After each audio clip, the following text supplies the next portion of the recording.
It's very important that you prepare for every interview and every news conference. Come up with some sound bites that really tell the story in a very concise manner and a very effective manner.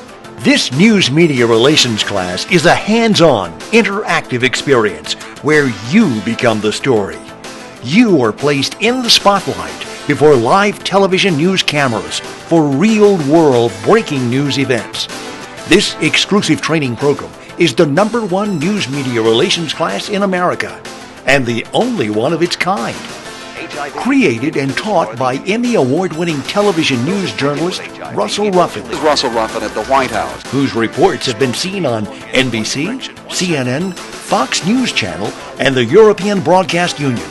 He is also the author of the Media Insider's Public Information Officer Guide for Public Agencies and Media Matters, a critical analysis of the world's major news events and media disasters. Co-instructor Penny Carter is a Telly Award-winning documentary producer.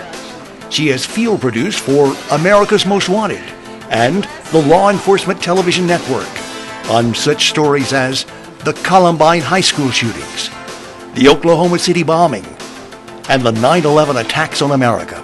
Anytime there's a crisis situation, you want to use active words and phrases. Words like immediate, rapid, active, decisive. These are action words, and they show you doing something in a proactive way. Now, you want to avoid terms and also sentences with the word try in them. If you have a sentence with the word try in it, just take the word try out. Just remove it, and it still works. Like, we're going to try to establish a perimeter. No, you are going to establish a perimeter. You're going to try to restore public service. No, we are in the process of restoring public service. In this specialized training, each student is subjected to live interviews before an actual full-size television news camera involving real-world breaking news events specific to their own needs. Each participant is given a critique and a DVD video of their on-camera performance. Every student has the opportunity to review their own video and identify positive and negative aspects of their performance. At the same time, other students act as reporters by asking tough, relevant questions of fellow students. This exposes everyone to both the reporter's perspective as well as the agency's perspective. These exercises are invaluable because they prepare students for actual news interviews. Students learn how they can always remain honest with the media without jeopardizing an investigation or endangering the public or members of their own agency.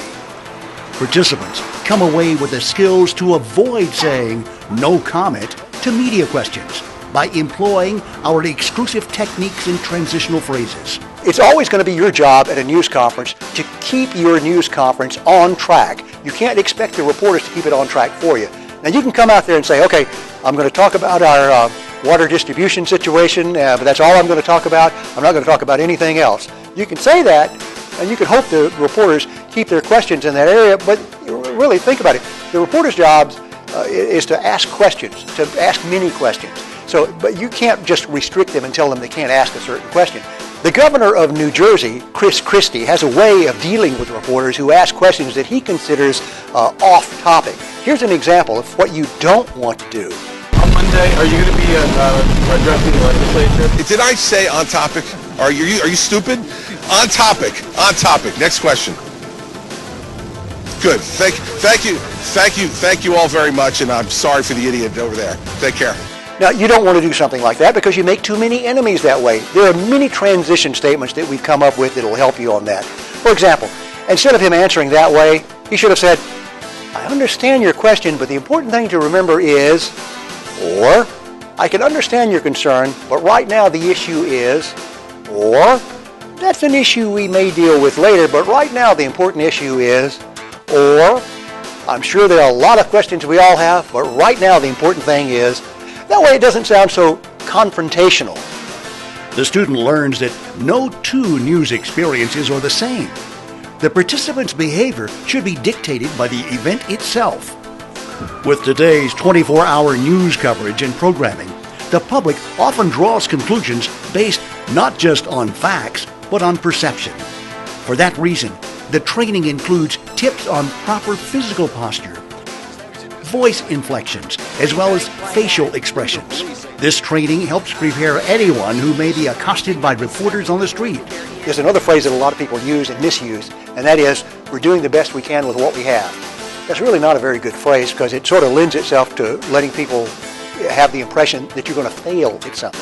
So don't say that. Use proactive phrases such as, we are actively responding. We have numerous resources. We've trained for this.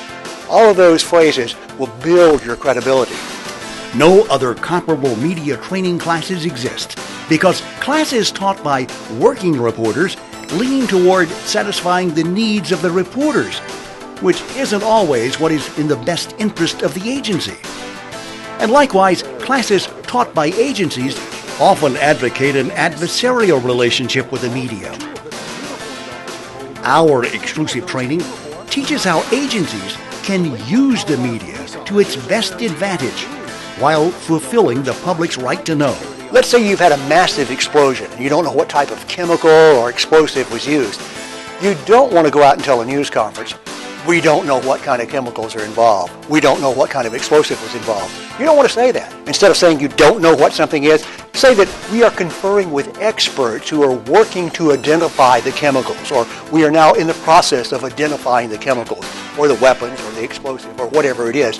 You want to be proactive. Let the public know that you're out there working for them. Because each student is given a copy of our exclusive media guide and training manual, all students, even beginners with no experience, will benefit from our training. The workbook that the student takes home is filled with scores of examples of news questions and situations, along with suggested solutions.